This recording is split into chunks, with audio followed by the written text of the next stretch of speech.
His reluctant mafia bride episode 41। सच का पहला चेहरा। रात के 2 बजे आर्यन अभी भी अपने स्टडी रूम में बैठा फाइलें देख रहा था।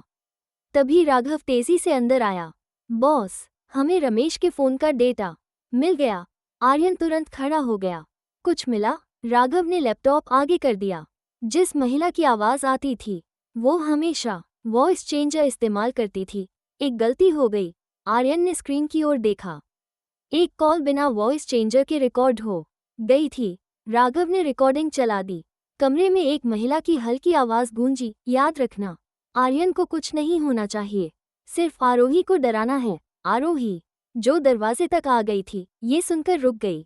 उसने धीरे से कहा, अगर वो मुझे नुकसान पहुंचाना चाहती तो आर्यन को बचाने की बात क्यों कही? आर्यन भी सोच में पड़ गया। अगली सुबह सावित्री माँ की सालगिरह का छोटा सा समारोह शुरू हुआ। पूरा घर फूलों और रोशनी से सजा था।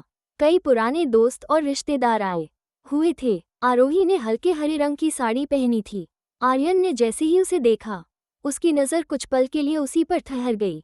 राघव ने मुस्कुराकर कहा, बॉस, आज तो मैम से नज़र ही नहीं हट रही। आर्यन ने हल्की मुस्कान दबा ली। केक काटने के बाद संगीत शुरू हुआ। सावित्री माँ ने हंसते हुए कहा, आज तुम दोनों भी डांस करोगे? आरोही झिझक गई। आर्यन ने अपना हाथ उसकी तरफ बढ़ाया। आरोही मुस्कुरा दी। उसने धीरे से अपना हाथ उसके हाथ में रख दिया। हल्का सा संगीत बजने लगा। दोनों धीरे धीरे कदम मिलाने लगे। आरोही एक बार फिर लड़खड़ाई, लेकिन इस बार दोनों हंस पड़े। पूरा परिवार तालियां बजाने लगा। सावित्री माँ की आंखें खुशी से भर आईं। इसी बीच राघव के फोन पर एक इमरजेंसी मैसेज आया, डीएनए रिपोर्ट रेडी। वो तुरंत बाहर चला गया। कुछ मिनट बाद उसका चेहरा पूरी तरह बदल चुका था। वो दौड़ता हुआ आर्यन के पास पहुंचा। बॉस, ये रिपोर्ट अभी आपको देखनी होगी। आर्यन ने रिपोर्ट खोली। पहला पन्ना पढ़ते ही उसका चेहरा सख्त हो गया। आरोही ने घबराकर पूछा, क्या हुआ? आर्यन कुछ पल तक चुप रहा। फिर उसने धीरे से कहा, ये असंभव है। रिपोर्ट कह रही है कि। वो आगे बोल ही रहा था कि धड़ाम, हवेली की सारी लाइटें फिर से बंद हो गईं। अंधेरे में सिर्फ एक महिला की आवाज गूंजी, सच्चाई जानने की इतनी भी जल्दी मत करो। आर्यन, एक गोली की आवाज आई। धाए, सब लोग घबरा गए। जब इमरजेंसी लाइट जली तो सभी की नजरें दरवाजे की तरफ गईं। राघव जमीन पर गिरा हुआ था। उसके कंधे से खून बह रहा था। आरोही चीख उठी, राघव! आर्यन गुस्से से दहाड़ा, लेकिन बाहर कोई नहीं था। सिर्फ फर्श पर पड़ा एक काला कार्ड, जिस पर ब्लैक कोबरा का निशान बना था। To be continued. Episode 42। Report का राज। पूरे मालहोत्रा मेंशन में अफरा तफरी मच गई। डॉक्टर को बुलाओ। आर्यन ने राघव को अपनी बाहों में संभाल लिया। राघव दर्द से कराह रहा था, लेकिन होश में था। बॉस, आर्यन ने सख्त आवाज में कहा, चुप रहो, तुम्हें कुछ नहीं होगा। कुछ ही देर में डॉक्टर पहुंचे। जांच के बाद उन्होंने राहत की सांस ली। गोली कंधे को छू कर निकली है। खतरा टल गया है। आरोही और सावित्री माँ ने राहत की सांस ली। राघव आराम कर रहा था। आर्यन उसके कमरे से बाहर निकला। आरोही उसका इंतजार कर रही थी। उसने धीरे से पूछा, अब बताइए, उस रिपोर्ट में क्या था? आर्यन कुछ पल तक चुप रहा। फिर उसने जेब से वही रिपोर्ट निकाली। मैं तुम्हें झूठ नहीं बोलना चाहता। आरोही ने कांपते हाथों से रिपोर्ट ली। उसने पढ़ा और उसकी आंखें फैल गईं। रिपोर्ट में लिखा था, पुराने लॉकेट पर मिले डीएनए के नमूने और आरोही के डीएनए में संबंध की पुष्टि हुई। आरोही ने राहत की सांस ली। तो लॉकेट सच में मेरा था, आर्यन ने धीरे से कहा। रिपोर्ट का दूसरा हिस्सा पढ़ो। आरोही ने अगला पन्ना पलटा। उस पर लिखा था, लॉकेट पर एक दूसरा डीएनए नमूना भी मिला है। वह नमूना? आरोही हैरान रह गई। आर्यन ने सिर हिलाया। यही पता लगाना है। अगले दिन राघव होश में था। उसने आर्यन को बुलाया। बॉस, गोली चलने से पहले मैंने उस महिला की एक झलक देखी थी। आर्यन तुरंत उसके पास आ गया। चेहरा देखा उसके दाएं हाथ पर। आरोही अचानक चौंक गई। उसे कुछ याद आया। सावित्री माँ भी हमेशा ऐसा ही कड़ा पहनती हैं। कमरे में सन्नाटा छा गया। आर्यन ने तुरंत कहा, बिना सबूत के हम किसी पर शक नहीं करेंगे। आरोही ने भी सिर झुका लिया।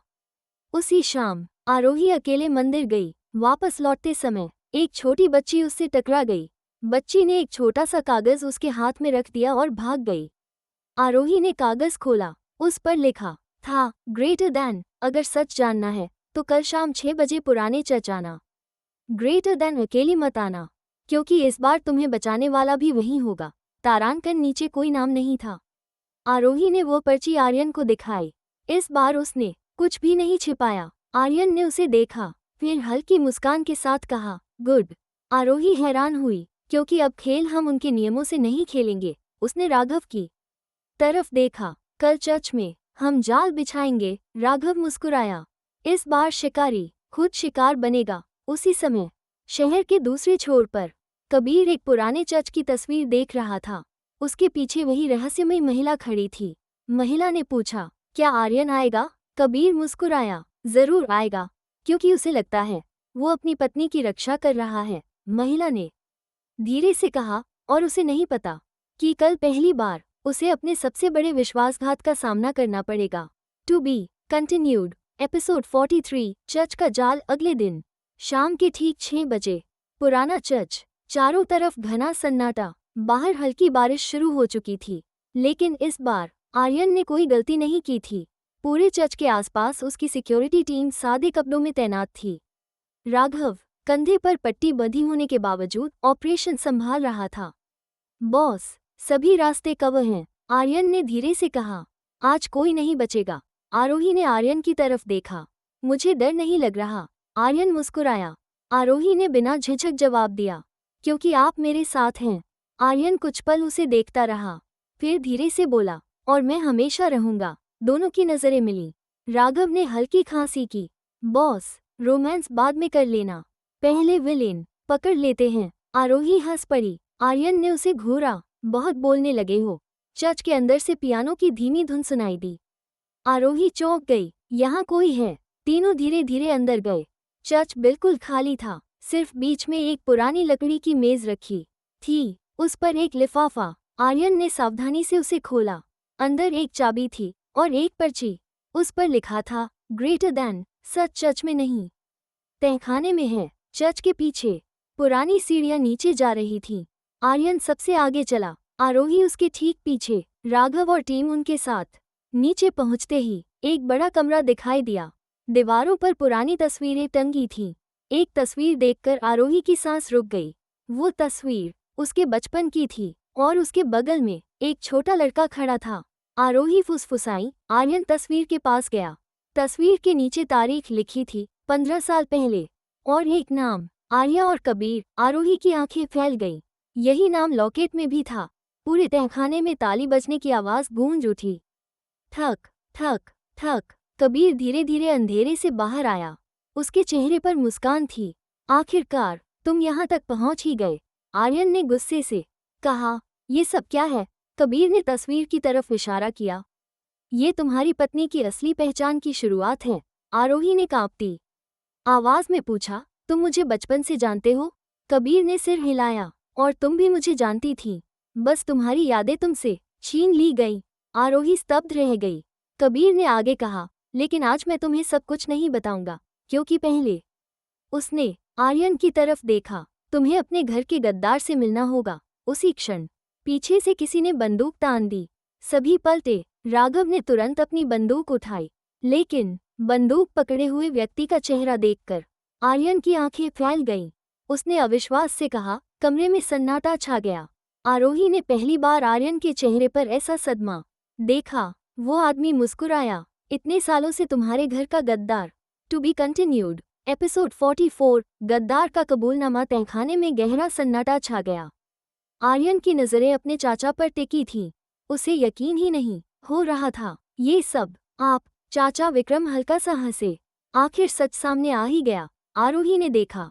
आर्यन की मुठियां गुस्से से भींच चुकी थीं, लेकिन उसकी आंखों में गुस्से से ज्यादा टूटे हुए भरोसे का दर्द था। राघव ने तुरंत अपनी बंदूक तान दी। हाथ ऊपर। विक्रम मुस्कुराए। इतनी जल्दी नहीं राघव, उन्होंने उंगलियां चटकाईं। अचानक तहखाने के चारों तरफ से ब्लैक कोबरा गैंग के हथियारबंद लोग बाहर आ गए। सभी ने आर्यन और उसकी टीम को घेर लिया। आर्यन ने ठंडी आवाज में पूछा, मेरे अपने होकर भी मेरे साथ विश्वासघात क्यों किया? विक्रम की मुस्कान गायब हो गई। ये साम्राज्य मेरा होना चाहिए था। तुम्हारे पिता ने मुझे हमेशा छोटा समझा, और उनकी मौत के बाद तुम इस कुर्सी पर बैठ गए। आरोही ने गुस्से से कहा, तो आपने इतने लोगों की जिंदगी बर्बाद कर दी? विक्रम ने उसकी तरफ देखा। तुम्हें नहीं समझ आएगा, इंसान से सब कुछ करवा देती है। कबीर आगे आया। उसने कहा, विक्रम अंकल, अब सच्चाई का बाकी हिस्सा भी बता दीजिए। आर्यन ने हैरानी से कबीर की तरफ देखा। कबीर ने पहली बार शांत स्वर में कहा, आर्यन, मैं तुम्हारा सबसे बड़ा दुश्मन जरूर हूँ, लेकिन तुम्हारे पिता का कातिल नहीं। पूरा कमरा खामोश हो गया। विक्रम धीरे धीरे ताली बजाने लगे। इतने साल बाद सच बोल ही दिया? आरोही ने कांपते हुए पूछा। आर्यन के पापा को किसने मारा? विक्रम ने अपनी जेब से एक पुरानी सोने की घड़ी निकाली। आर्यन की आंखें भर आईं। विक्रम ने ठंडी हंसी हंसी। जिस रात सबको लगा कि तुम्हारे पिता और कबीर के पिता एक दूसरे को मार बैठे, गोली मैंने चलाई थी। आर्यन का चेहरा एकदम सफेद पड़ गया। विक्रम आगे बोले, मैं चाहता था कि तीनों दोस्त एक दूसरे पर शक करें, पूरे साम्राज्य पर कब्जा कर लूं। आरोही की आंखों से आंसू बहने लगे। मतलब हमारे दोनों परिवार इतने साल एक झूठ के कारण एक दूसरे से नफरत करते रहे? कबीर ने पहली बार सिर झुका लिया। मुझे भी बचपन से यही बताया गया कि आर्यन के पिता ने मेरे पिता को मरवाया। जब सच्चाई पता चली तब तक बहुत देर हो चुकी थी। उसी समय विक्रम ने अचानक बंदूक उठाई और उसका निशाना बनाया। आरोही, अगर तुम दोनों साथ रहे तो मेरा खेल खत्म हो जाएगा। गोली चलने ही वाली थी कि आर्यन बिजली की तरह आरोही के सामने आ गया। गोली उसके कंधे को छूती हुई निकल गई। आर्यन! आरोही चीख उठी। आर्यन लड़खड़ाया, लेकिन गिरा नहीं। उसने दर्द सहते हुए कहा। आरोही की आंखों से आंसू रुक ही नहीं रहे थे। उसने पहली बार बिना किसी झिझक के उसे कसकर गले लगा लिया। आपको कुछ नहीं होना चाहिए। आर्यन ने दर्द में भी हल्की मुस्कान दी। तुम्हारी मुस्कान की आदत हो गई है, राघव चिल्लाया। बॉस, पुलिस रास्ते में है। विक्रम का चेहरा बदल गया। उसने कबीर की तरफ देखा। चलो यहाँ से। लेकिन कबीर वहीं खड़ा रहा। उसने पहली बार विक्रम की तरफ देखकर कहा, मैं अब तुम्हारे साथ नहीं हूँ। विक्रम गुस्से से चीखा। कबीर! कबीर ने जवाब दिया, तुमने सिर्फ आर्यन का नहीं, मेरा भी बचपन छीन लिया। To be continued. एपिसोड 45। आखिरी जंग। पुराने चर्च का तहखाना। हर तरफ अफरा तफरी मची हुई थी। विक्रम के आदमी गोलियां चलाने लगे। ढाए ढाए। आर्यन ने एक हाथ से अपने घायल कंधे को पकड़ा और दूसरे हाथ से आरोही को पीछे कर दिया। आरोही, मेरे पीछे रहो। आरोही की आंखों में आंसू थे। लेकिन आपको गोली लगी है। आर्यन मुस्कुराया। इतनी सी चोट तुम्हें बचाने की कीमत है। राघव ने पुलिस और अपनी टीम के साथ जवाबी मोर्चा संभाल लिया। कुछ ही मिनटों में विक्रम के कई आदमी हथियार डालने लगे, लेकिन विक्रम अब भी भागने की कोशिश कर रहा था। वो तहखाने के पिछले दरवाजे की ओर दौड़ा। आर्यन भी उसके पीछे भागा। रुक जाइए चाचा। विक्रम पीछे मुड़ा। आज भी मुझे चाचा कह रहे हो? तुम्हारे पिता भी मुझे भाई समझते। उसने फिर से बंदूक उठाई। इस बार निशाना आर्यन था, लेकिन गोली चलने से पहले ढाए राघव ने विक्रम के हाथ पर गोली मार दी। बंदूक दूर जाकर गिर गई। पुलिस ने तुरंत विक्रम को घेर लिया। कुछ ही सेकंड में उसे गिरफ्तार कर लिया गया। विक्रम जाते जाते मुस्कुराया। आर्यन, तुम जीत गए, लेकिन याद रखना, माफिया की दुनिया से बाहर निकलना इतना आसान नहीं होता। उसे पुलिस ले गई। कमरे में पहली बार कबीर धीरे धीरे आर्यन के पास आया। दोनों कुछ पल तक एक दूसरे को देखते रहे। फिर कबीर ने अपना हाथ आगे बढ़ाया। हम दोस्त शायद कभी न बने, लेकिन दुश्मन भी अब नहीं रहना चाहता। आर्यन ने कुछ सेकंड सोचा, फिर उसका हाथ मिला लिया। अतीत खत्म, अब हर कोई अपना रास्ता चुनेगा। कबीर ने हल्की मुस्कान दी। उसने आरोही की तरफ देखा। अपनी यादों के बारे में मैं बाद में सब बताऊंगा, लेकिन अब तुम्हारी जगह उसके साथ है। कबीर बिना पीछे देखे वहां से चला गया। कुछ देर बाद हॉस्पिटल। डॉक्टर ने आर्यन के कंधे पर पट्टी बांध दी। अब खतरे की कोई बात नहीं है। आरोही ने राहत की सांस ली। जैसे ही डॉक्टर बाहर गए, कमरे में सिर्फ आर्यन और आरोही रह गए। कुछ पल तक दोनों चुप रहे। फिर आरोही की आंखों से आंसू बहने लगे। आप पागल हैं, अगर गोली थोड़ा सा भी इधर लग जाती तो? आर्यन ने धीरे से उसका हाथ पकड़ लिया। अगर तुम्हें कुछ हो जाता तो मैं खुद को कभी माफ नहीं कर पाता, आरोही ने रोते हुए कहा। और अगर आपको कुछ हो जाता? कमरे में सन्नाटा छा गया। दोनों एक दूसरे की आंखों में देखते रहे। आर्यन ने धीरे से पूछा, ये तुम्हारे दिल की बात है? आरोही ने मुस्कुराते हुए सिर हिला दिया। मैं आपसे प्यार करती हूँ, आर्यन। आर्यन की आंखें नम हो गईं। वो पहली बार पूरी तरह मुस्कुराया। बहुत पहले से। उसने बहुत धीरे से आरोही का हाथ अपने माथे से लगाया। थैंक यू मेरी जिंदगी में आने के लिए। आरोही मुस्कुराई। अब थैंक यू नहीं, सिर्फ आई लव यू। दोनों हंस पड़े। दरवाजे के बाहर खड़े राघव और सावित्री माँ ने राहत की सांस ली। राघव मुस्कुराकर बोला, आखिर बॉस ने बोल ही दिया। सावित्री माँ ने आसमान की ओर देखकर कहा, अब ये घर सच में पूरा हो गया। मुख्य रहस्य समाप्त हो चुका था। लेकिन उसी रात मालहोत्रा मैंशन के बाहर एक काली लग्जरी कार आकर रुकी। उसमें बैठी एक महिला ने हवेली की तरफ देखा और धीमे से कहा, आर्यन। मालहोत्रा, अब असली खेल मेरे साथ शुरू होगा।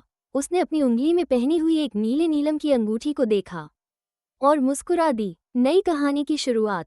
To be continued. एपिसोड 46। एक नया सवेरा। विक्रम की गिरफ्तारी को 3 महीने बीत चुके थे। मालहोत्रा मैंशन में अब गोलियों की आवाज नहीं, बल्कि हंसी गूंजती थी। आर्यन ने अपने गैरकानूनी धंधों से दूरी बनानी शुरू कर दी थी और अपने बिजनेस को कानूनी तरीके से आगे बढ़ा रहा था। एक सुबह आरोही ने आर्यन के लिए नाश्ता बनाया। आर्यन ने पहला निवाला खाते ही मुस्कुराकर कहा, अब ऑफिस जाने का मन ही नहीं करता। आरोही हंस पड़ी। तो मत जाइए, राघव तुरंत बोला। बॉस, कंपनी भी चलानी है। सब जोर से हंस पड़े। एपिसोड 47। एक छोटा सा सरप्राइज। आरोही ने आर्यन को एक गिफ्ट दिया। अंदर एक फोटो एल्बम था। उसमें उनकी शादी से लेकर आज तक की हर खूबसूरत याद थी। आखिरी पेज पर लिखा था, मेरी जिंदगी की सबसे खूबसूरत कहानी आप हैं। आर्यन की आंखें नम हो गईं। उसने कहा, मैंने कभी नहीं सोचा था कि मेरी जिंदगी में इतना सुकून आएगा। दोनों ने साथ बैठकर अपनी पुरानी यादें देखीं। एपिसोड 48। सपनों का घर। 1 साल बाद आर्यन और आरोही ने मिलकर एक नया घर बनवाया।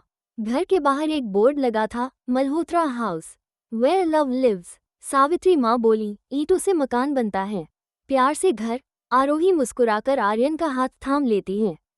आर्यन कहता है, अब यही हमारी सबसे बड़ी दौलत है। एपिसोड 49। नई खुशियाँ। 2 साल बाद पूरे परिवार में खुशियों का माहौल था। सावित्री माँ ने मुस्कुराकर कहा, अब तो इस घर में बच्चों की हंसी भी गूंजनी चाहिए। आरोही शर्मा गई। आर्यन हंसते हुए बोला। सभी हंस पड़े। कुछ समय बाद परिवार को एक नई खुशखबरी मिली। आर्यन और आरोही अपने जीवन के एक नए अध्याय की तैयारी कर रहे थे। आर्यन ने खुशी से कहा, अब हमारी दुनिया और भी खूबसूरत होने वाली है। एपिसोड 50। हमेशा के लिए। कुछ महीनों बाद पूरा मालहोत्रा परिवार अस्पताल के बाहर खड़ा था। डॉक्टर मुस्कुराते हुए बाहर आए। माँ और बच्चा दोनों बिल्कुल स्वस्थ हैं। आर्यन की आंखों में खुशी के आंसू आ गए। जब वो कमरे में पहुंचा, आरोही मुस्कुरा रही थी। उसकी बाहों में उनका नन्हा बेटा था। आर्यन ने धीरे से बच्चे की उंगली पकड़ी। बच्चे ने उसकी उंगली कसकर थाम ली। आरोही मुस्कुराकर बोली, बिल्कुल आपकी तरह जिद्दी है। आर्यन हंस पड़ा। और मुस्कान पूरी तुम्हारी। सावित्री माँ ने बच्चे को गोद में लिया। आज हमारा परिवार सच में पूरा हो गया। राघव मिठाई का डिब्बा लेकर आया। बॉस, अब पार्टी तो बनती है। पूरा कमरा हंसी से गूंज उठा। नरेटर। कभी एक मजबूरी में हुई शादी आज सच्चे प्यार की सबसे खूबसूरत मिसाल बन चुकी थी। जहाँ कभी डर था, वहाँ अब भरोसा था। जहाँ कभी नफरत थी, वहाँ अब सिर्फ प्यार था। और इसी के साथ आर्यन और आरोही की कहानी हमेशा के लिए एक खूबसूरत मोड़ पर पूरी हुई। His reluctant mafia bride. Epilogue. 5 years later। 5 साल बाद मालहोत्रा हाउस पहले से भी ज्यादा खूबसूरत लग रहा था। गार्डन में रंग बिरंगे फूल खिले थे। पूरे घर में बच्चों की हंसी गूंज रही थी। 5 साल का आरव मालहोत्रा पूरे गार्डन में भाग रहा था। उसके पीछे आर्यन दौड़ रहे थे। अरे शरारती, आज तो तुम्हें पकड़कर रहूंगा। आरव खिलखिलाकर हंसने लगा। उसी समय एक छोटी सी 2 साल की बच्ची भागती हुई आई। उसका नाम था आर्या मालहोत्रा। आर्यन ने दोनों बच्चों को अपनी बाहों में उठा लिया। आरोही दरवाजे पर खड़ी मुस्कुरा रही थी। लगता है मेरे तीनों बच्चे आज बहुत शरारती मूड में हैं। आर्यन ने नकली गुस्से से कहा। आरोही हंसते हुए बोली, आरव, और सबसे बड़े बच्चे आप। पूरा परिवार हंस पड़ा। सावित्री माँ बरामदे में बैठी थीं। उन्होंने मुस्कुराकर कहा, आज तुम्हारे पापा होते तो तुम सबको देखकर बहुत खुश होते। आर्यन ने उनकी गोद में सिर रख दिया। आज जो कुछ भी है, आपकी वजह से है। सावित्री माँ ने उसके सिर पर हाथ फेरा। पूरा परिवार छत पर बैठा था। आसमान में ढेर सारे तारे चमक रहे थे। आरव ने पूछा, आप और मम्मा की शादी कैसे हुई थी? आर्यन और आरोही ने एक दूसरे की तरफ देखा और दोनों हंस पड़े। आर्यन बोला, वो बहुत लंबी कहानी है। आरोही ने मुस्कुराकर कहा, जब तुम बड़े हो जाओगे तब सुनाएंगे, आरव ने मासूमियत से कहा। दोनों ने एक साथ कहा, प्रॉमिस। समय ने बहुत कुछ बदल दिया। माफिया की दुनिया पीछे छूट गई, लेकिन प्यार, भरोसा और परिवार हमेशा उनके साथ रहा। कभी मजबूरी में शुरू हुआ रिश्ता अब उनकी सबसे बड़ी ताकत बन चुका था। और सच तो यही है, हर खूबसूरत कहानी का अंत नहीं होता, वो बस एक नई जिंदगी की शुरुआत बन जाती है। दिल दी एंड दिल।